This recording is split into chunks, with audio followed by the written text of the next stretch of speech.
Hello students, this is an educational video created by Scholars Academy for ICSE Class 9 students. Welcome to our deep dive into the very first chapter of your physics syllabus, Measurements and Experimentation. You know, physics is basically the study of nature, right? But to truly understand nature, we have to be able to measure it with absolute precision. So, in this explainer, we're going to unlock the essential tools, techniques, and numerical concepts you need to master this topic perfectly.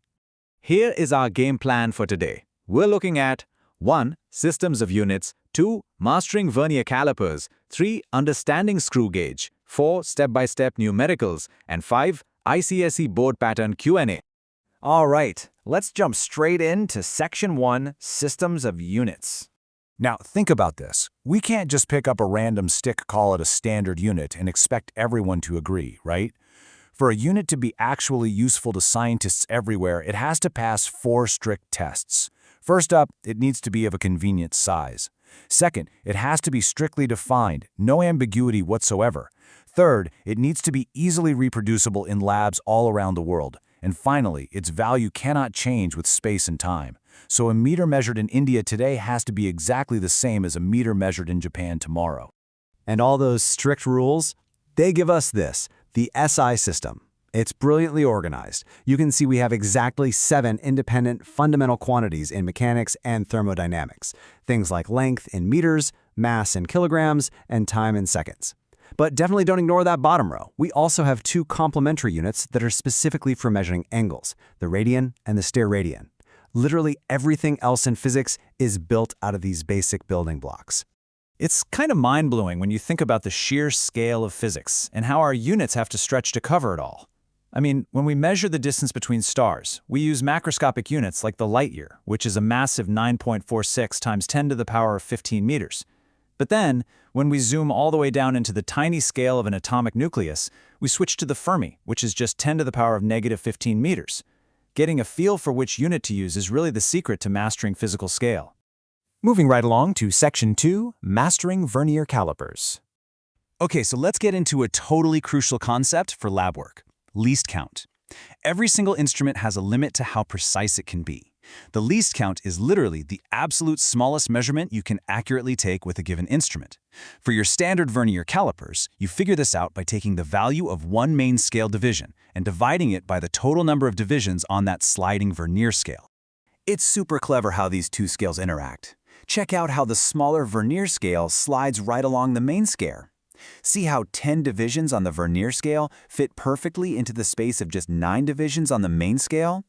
By dividing the 1 millimeter main scale division by those 10 vernier divisions, we get a highly precise least count of 0.1 millimeters, which is 0.01 centimeters. But, what happens if your jaws are totally closed, but the 0 marks don't line up perfectly? Well, that's what we call a zero error. Take a look here. The 0 of the vernier scale is pushed just a bit to the right of the main scale 0.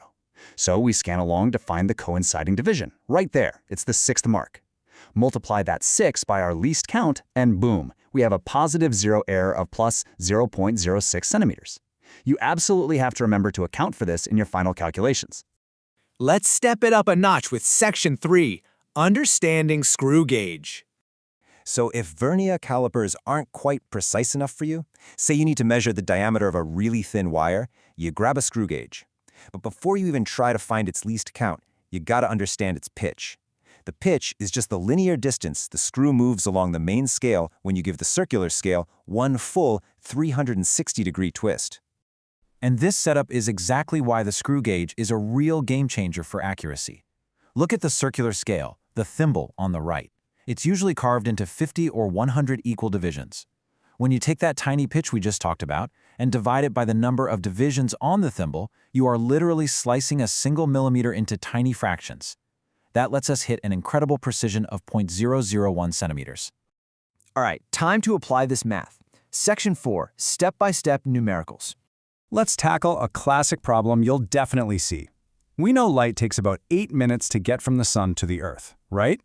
Step 1. Lock in your data. Speed is 3 times 10 to the power of 8 meters per second. Time is 8 minutes.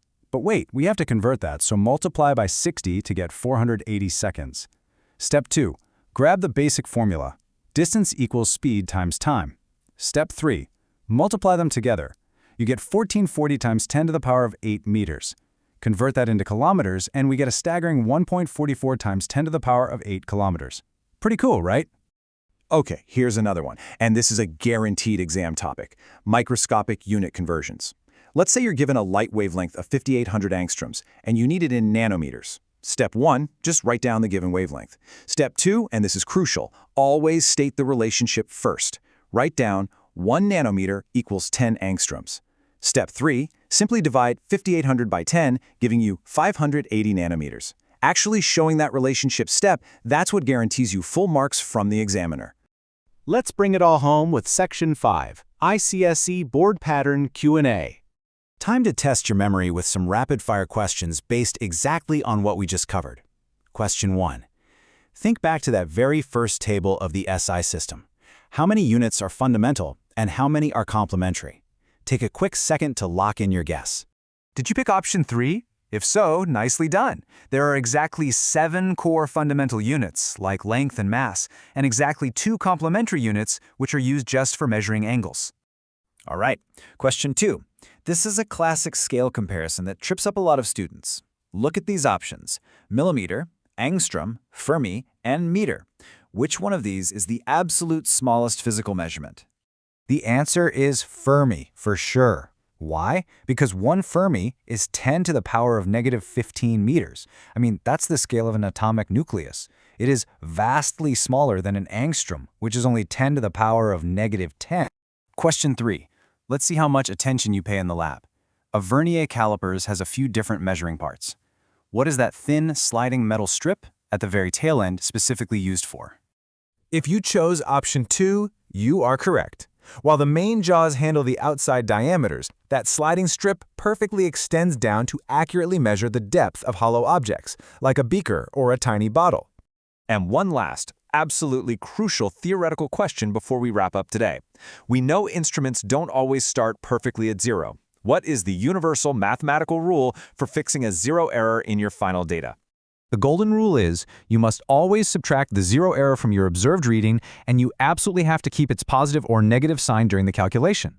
So, now that you've got the theory and the math down perfectly, will you remember to check your tools for 0 error before you take your very first measurement in the lab tomorrow? Keep practicing these numericals, stay focused, and I will see you in the next one.